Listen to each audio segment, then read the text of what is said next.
普京现在才想起来扩军，此举有点晚了。短时间内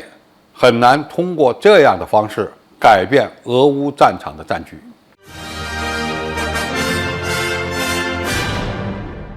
观众朋友、网友朋友，大家好，我是付天少。近日，在乌克兰建国日结束后不久，普京突然下令大规模的集结本国军队，到年底将部队人数增加13.7万人，或者是将其总兵力提升13%，达到115万人。这被西方国家认为是补充6个月的血腥战争遭受重创的部队，并为在乌克兰进行的漫长而艰苦的战斗做好准备。但是在战争进入更加焦灼的情况下，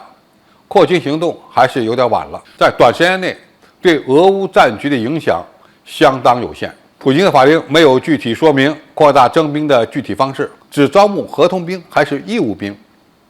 一些俄罗斯军事分析家预测，由于克里姆林宫担心扩军草案可能会引发国内的反弹，因此呢，就更加依赖合同兵。普京在乌克兰面临的一大困境是缺少能够保护阵地、进攻部队侧翼和后勤基地的步兵。由于俄罗斯并没有对乌克兰宣战，所以只能从国内征调合同兵。但是经济收入较高的城市人口往往不愿意参军，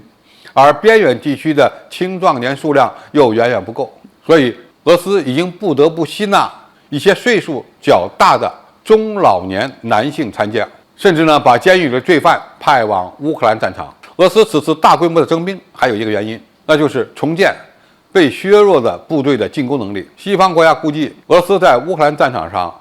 上升的人数从15000人到2万人不等。对比苏联时期在阿富汗战争中的10年战争，这要比苏联时期在阿富汗战争中10年的战损人数还多。所以俄罗斯现在采取的以炮弹为主的作战样式，也是为了避免人员伤亡的结果。俄罗斯军事专家阿列克塞·列昂科夫指出，士兵掌握复杂现代武器的训练周期通常需要3年左右的时间，而新兵只服役1年，这是俄军面临兵源不足的根源之一。普京的这项征兵草案对义务兵的服役年限没有改变，因此增加征兵人数并不能很快地解决俄军在乌克兰作战所面临的根本问题。俄罗斯安全委员会副主席梅德韦杰夫表示，西方对乌克兰获胜的希望是徒劳的，并强调克里姆林宫将把特别军事行动进行到底。这就留下了2种可能的结果：一是正在实现特别军事行动的所有目标，以及基辅对这一结果的认可；第二个就是乌克兰发生军事政变，随后承认特别军事行动的结果。所以俄罗斯的这次征兵还可以看成是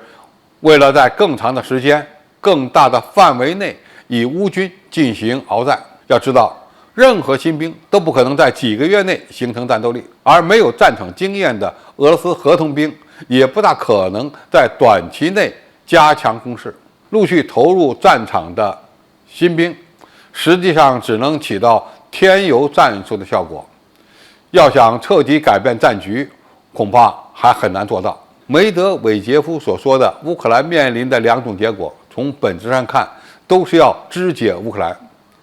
这恐怕不是通过和平谈判所能够解决的。在俄罗斯征兵的同时，乌克兰也在不断地增加预备役的数量，并且呢正在努力使其军队北约化。俄罗斯与乌克兰的战争潜力不是一个档次，真正能改变俄乌冲突结果的，恐怕不是13万新增加的俄军，而是西方国家对制裁俄罗斯所带来的能源危机和通胀的承受能力。从这个角度来看，普京和梅德韦杰夫等于在告诉西方，我已经准备好了再打几个月，甚至再打几年，而你们真的准备继续给乌克兰输血几年的时间吗？最终乌克兰很可能在西方中断援助，或者是西方施压下与俄罗斯展开谈判，以达成对自己不太有利的条件。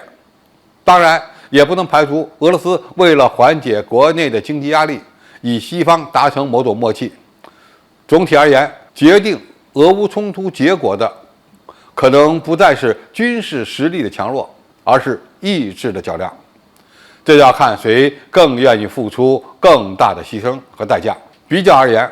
俄罗斯把握主动权，但是呢，从发展趋势上看，